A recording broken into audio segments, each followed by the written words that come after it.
untuk kita semua.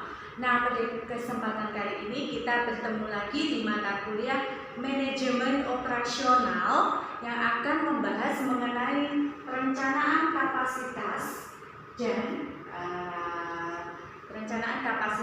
nanti ada juga untuk perhitungan mengenai BEP-nya, gitu ya. Nah, apa yang akan kita pelajari ya? Apa sih kapasitas itu? Nah, kapasitas adalah suatu tingkat keluaran output, suatu kuantitas keluaran ya, dalam periode tertentu dan merupakan kuantitas keluaran tertinggi yang mungkin terjadi pada periode tersebut. Jadi output yang bisa dihasilkan oleh suatu perusahaan. Nah, kemudian ini ada contohnya ya. Jadi crate capacity, ya, kapasitas yang bisa dikeluarkan satuan waktu, bahwa fasilitas ini mempunyai kemampuan untuk memproduksinya. Kapasitas apa, Bu? Mesin misalnya. Nah, ini saya contohkan misalkan ya, di dalam suatu perusahaan dia mempunyai kapasitas untuk mesin-mesin beroperasi, maka di sini ya, rumusnya adalah kapasitas yang bisa dihitung jumlah mesin dikalikan jumlah jam kerja mesin dikalikan presentasi penggunaan dan efisiensi dari sistem. Nah, misalkan dalam suatu contoh, pabrik Polytron beroperasi 6 hari ya, dalam 1 minggu dengan basis 2 shift. Jadi 1 hari dia akan memberlakukan 2 shift, masing-masing shift 8 jam ya, dan mempunyai 4 mesin. Jumlah mesin jadi 4. Kemudian kemampuannya sama. Jika mesin digunakan 75% dari waktu, tingkat efisiensi sistem sebesar 90%, maka hitunglah tingkat keluaran jam kerja atau rate capacity per minggu. Nah, sesuai dengan rumus yang tadi bahwa rate capacity adalah jumlah mesin dikalikan jam kerja mesin dikalikan presentasi penggunaan dan efisiensi sistem, maka dapat diperoleh kapasitas yang bisa dihasilkan adalah jumlah mesinnya ada 4, jam kerja mesin 16, tadi ya 8 jam per shift. Kalau 1 hari 2 shift berarti 16 jam. 2 kali 16 dikalikan 6 hari. Karena mintanya tadi rate capacity dalam mingguan. Berarti 16 kali 6 dikalikan dari presentasi penggunaan 75%, kita jadikan desimal 0,75 dikalikan dengan efisiensi sistem 0,90, ketemu rate capacity adalah 259,2 jam per minggu. Nah, itu kapasitas yang bisa dihasilkan. Selanjutnya ada 4 pertimbangan ya untuk integrasi strategi dan investasi berkaitan dengan kapasitas.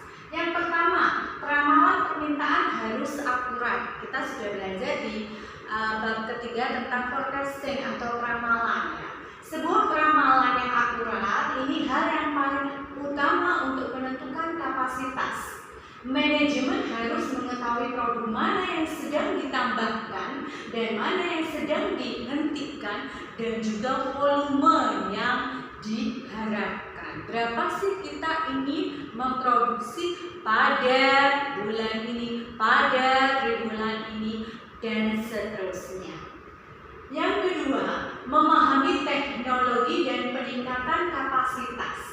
Kemudian yang ketiga, meningkatkan tingkat operasi yang optimal. Ya, sering digunakan dengan skala ekonomis dan disekonomis. Kemudian yang keempat, membangun untuk perubahan. Seorang manajer operasi membangun fleksibilitas dalam fasilitas peralatan. Kemudian mereka mengadakan sensitivitas keputusan dengan menguji beberapa skenario. Jadi Kalau di dalam perusahaan seperti kita aja, kita punya plan A, plan B, plan C untuk menentukan berapa lama kita akan menyelesaikan masa studi S1 misal. Plan A misalkan, oh nantinya saya ingin mengambil konsentrasi ini, ternyata ikutan temannya ganti plan B. Nah ini yang di perusahaan juga ada beberapa skenario yang sudah disusun untuk bisa mempertimbangkan kapasitas yang mana akan dihasilkan. Selanjutnya, walaupun ramalan sudah baik, kadang terdapat ketidakcocokan permintaan atau kapasitas sehingga bisa terjadi permintaan atau melebihi kapasitas seperti kemarin kapasitasnya kita 1000 nih per hari, tapi ternyata permintaannya 2000. Nah kita harus mengadakan kerja lembur atau kerja subkontrak seperti kemarin di pramalan Oleh karena itu, taktik untuk menyesuaikan kapasitas, mengubah staf yang ada, menambah tenaga kerja kontrak dan sebagainya, menyesuaikan peralatan, menjual atau menyewa, kemudian memperbaiki metode untuk meningkatkan hasil, mendesain ulang produk untuk meningkatkan hasil produksi. Perencanaan kapasitas ini membutuhkan 2 tahap. Tahap yang pertama, permintaan di masa yang akan datang diramalkan dengan model tradisional atau konsep statistik. Tahap kedua, ramalan digunakan untuk menentukan kapasitas, peningkatan ukuran. Cara untuk menetapkan kapasitas harus dimiliki oleh perusahaan dengan menggunakan analisis titik impas atau break-even point. Saya yakin kalian semua pernah mendengar kata break-even point. Nah, nanti akan kita bahas, kemudian apa asumsinya, bagaimana rumusnya, dan contoh-contohnya. Nah, kalau ini sudah minggu kemarin untuk produk life cycle di mana ada 4 tahap. Perkenalan, introduction di mana kalau kita lihat bahwa garis putih itu penjualannya ini masih rendah. Kemudian bagaimana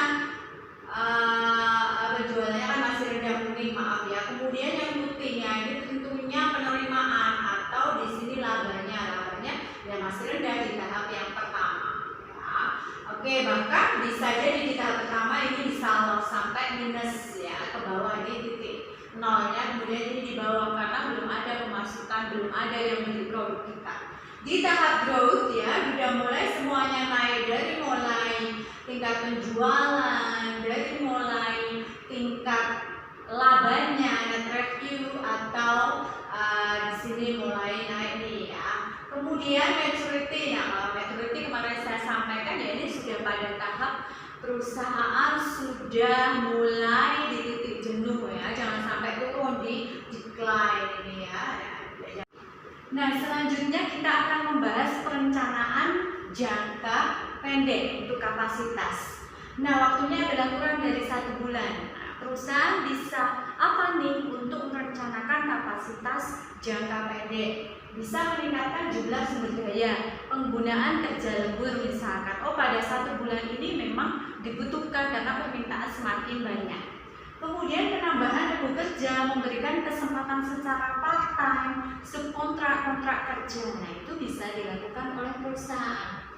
Selanjutnya, memperbaiki dari penggunaan sumber daya, mengatur rebu kerja, menetapkan schedule. Jadi misalkan tadi 1 hari 2 shift, maka bisa dilakukan 3 shift karena permintaan memang banyak misalkan.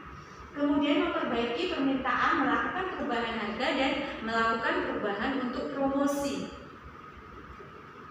Perencanaan kapasitas jangka menengah, apa yang bisa dilakukan pada masa 6 sampai 18 bulan? Kita bisa rekrut tenaga kerja baru, memutuskan tenaga kerja atau PHK misalkan dampak pandemi begitu luas berarti dirasa 1 bulan 2 bulan semakin berat, akhirnya kita memutuskan di dalam bulan ke-6 dan seterusnya, atau pembelian peralatan yang baru kalau memang dibutuhkan dengan jumlah permintaan yang banyak.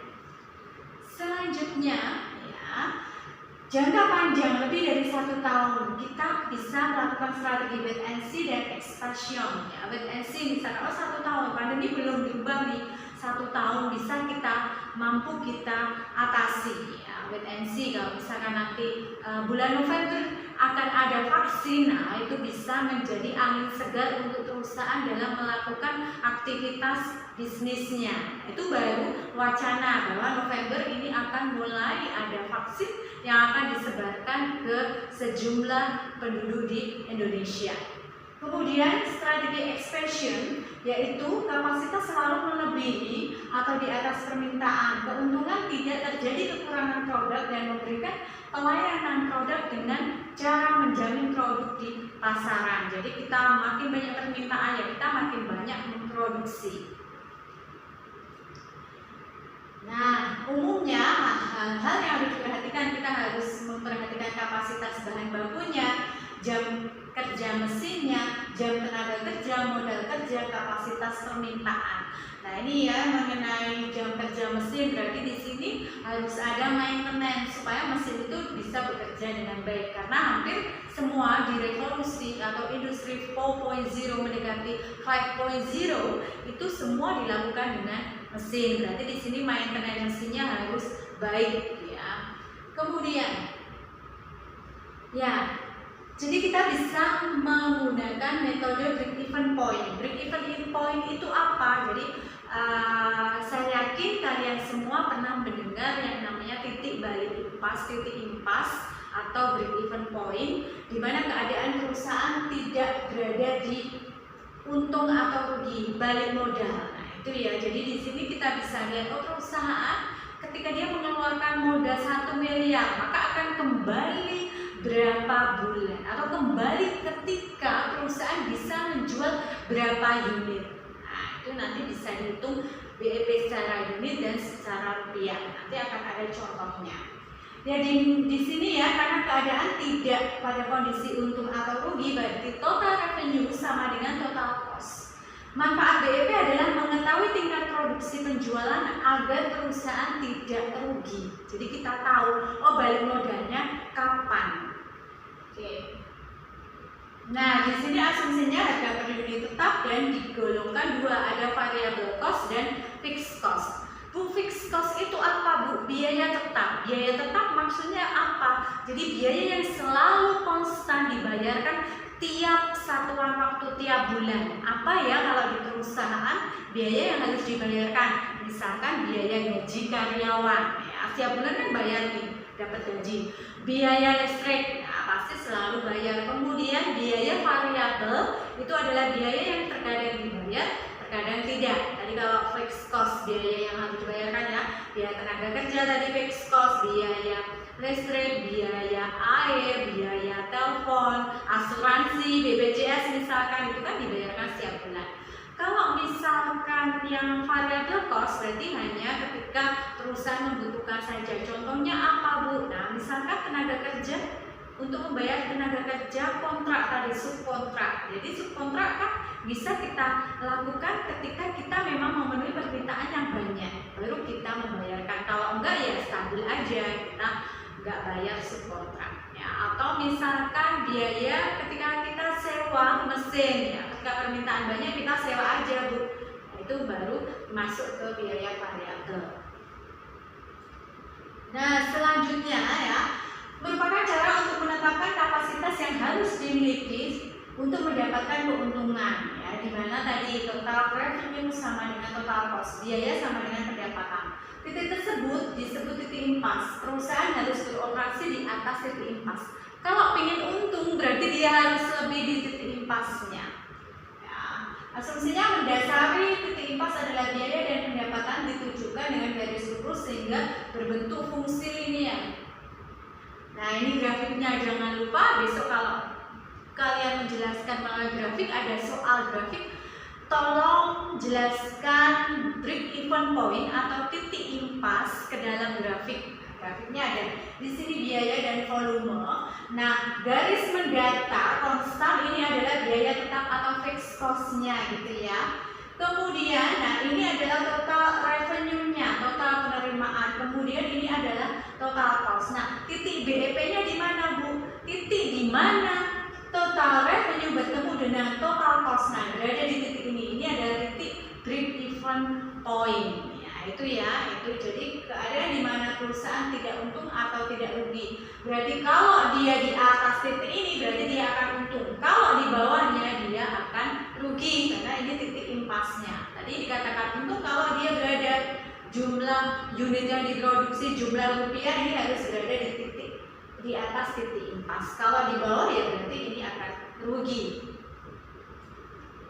Nah, ini untuk formulasi bagaimana menggunakan rumus BEP ya. Kita langsung saja ke rumus BEP dalam unit ya. Jadi di sini fixed cost, total fixed cost ya, biaya tetap total dibagi harga jual minus biaya variabel ya, TFC dibagi price min VC variable cost ya. Itu kalau dalam unit. BEP dalam uang ya, rupiah misalkan. Berarti di sini TFC biaya tetap total dibagi 1 minus variable cost min sales penjualan. Nah, untuk lebih jelasnya akan saya jelaskan dengan contoh soalnya. Nah, misalkan di dalam perusahaan biaya tetapnya 1 tahun adalah 400.000. Berarti masuk ke total fixed cost. Biaya variabel cost atau VC adalah 600 per unit.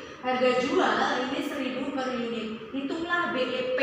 Nah, berarti masuk ke sini. BEP dalam unit adalah TFC, total fixed cost dibagi harga jual minus harga variabel. BEP dalam unit ketemu 400.000 dibagi 1000 min 600, berarti ketemu 1000 unit. Ketika perusahaan bisa menjual 1000 unit, maka uangnya akan kembali, balik modal. Kalau dia jual 1050 unit gimana Bu ya? Dia akan untung 50 unit. Tapi kalau dia dikurang dari 1000, maka dia akan rugi karena titik balik impasnya adalah 1000. Yang kedua, soal kedua, diketahui misalkan sales penjualannya adalah 1 juta dengan harga 10 per unit. Fixed cost biaya tetap adalah 360.000, variable cost 400.000. Ditanyakan BEP dalam rupiah. Nah, tadi agak berbeda rumusnya. BEP dalam rupiah adalah biaya tetap total fixed cost dibagi 1 minus variable cost dibagi dengan penjualan. Ya, ini berarti masukkan 360.000 dibagi 1 min 400.000 per 1 juta. Ini kalau ini dicoret 1 min 2/5. Berarti 360 dibagi 3/5 ya, ketemu 600.000. Jadi ketika perusahaan bisa memperoleh uang penjualan sebesar 600.000, maka dia akan berada di titik impas atau balik modal atau break even point. Nah, itu saja yang bisa saya sampaikan untuk materi perencanaan kapasitas produksi. Kesempatan kali ini kita akan jumpa lagi di materi yang berikutnya tentang manajemen operasional. Billahi taufik wal hidayah. Assalamualaikum warahmatullahi wabarakatuh. Tetap sehat, tetap semangat.